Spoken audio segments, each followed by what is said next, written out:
Gelo a derreter, água a ferver.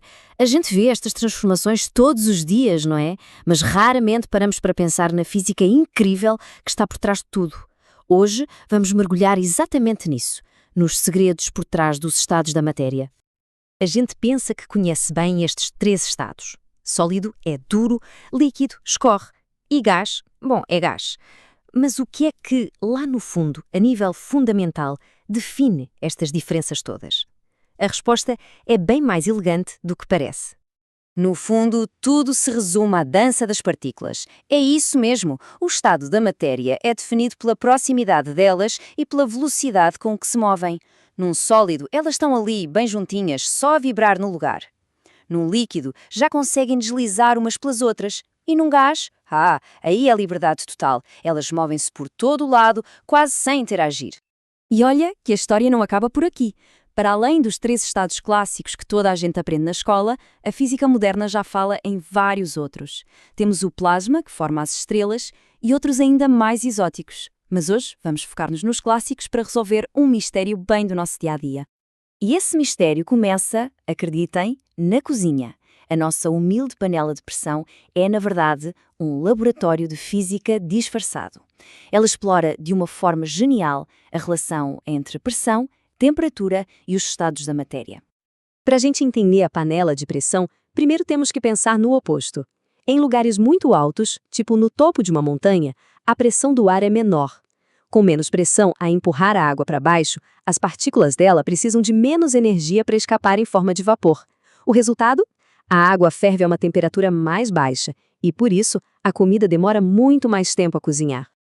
E é aqui que entra o paradoxo. Se com menos pressão a água ferve mais fria e cozinha mais devagar, como é que um recipiente fechado, que prende o vapor lá dentro, consegue fazer exatamente o contrário e cozinhar tudo super rápido? A panela de pressão simplesmente inverte a lógica da montanha.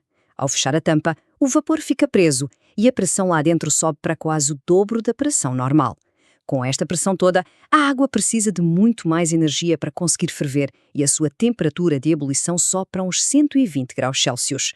É esta temperatura mais alta que cozinha os alimentos tão depressa. A regra de ouro é simples: mais pressão, maior o ponto de ebulição. Mas olhem, este fenómeno da panela de pressão não é um caso único. Na verdade, é um exemplo de uma regra universal que controla todas as substâncias. E os cientistas, claro, criaram uma ferramenta para visualizar estas regras. Essa ferramenta chama-se diagrama de fases. Pensem nisto como um mapa, um GPS para a matéria. Se a gente der as coordenadas de temperatura e de pressão, o diagrama diz-nos exatamente em que estado, sólido, líquido ou gasoso, qualquer substância vai estar.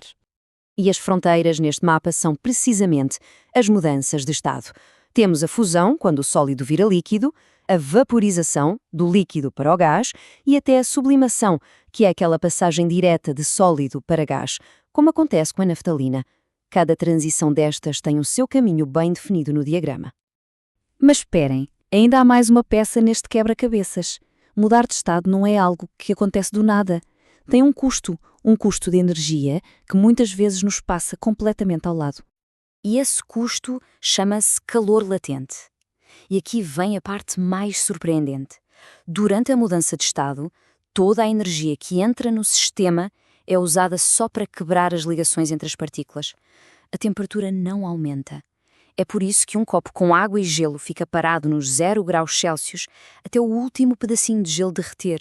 A temperatura fica ali, latente, ou seja, escondida. E de quanta energia estamos a falar? Bem, para transformar um único grama de água a ferver em vapor, são precisas 540 calorias. Pensem nisto, é uma quantidade de energia gigantesca e está toda escondida nessa mudança de estado. E reparem bem nisto, a temperatura não muda. A água líquida está a 100 graus e o vapor que se forma também está a 100 graus. Aquelas 540 calorias foram usadas inteirinhas só para dar às partículas a energia de que precisavam para se libertarem e passarem para o estado gasoso. A jornada do gelo mostra isto na perfeição. Primeiro, a gente dá energia para aquecer o gelo. Depois, toda a energia que entra é usada para pagar o custo da transformação, o calor latente para derreter e a temperatura fica ali cravada em 0.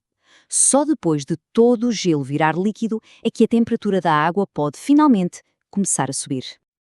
Ok, agora que já entendemos de temperatura, pressão e energia, vamos só refinar um último conceito que muitas vezes gera uma certa confusão.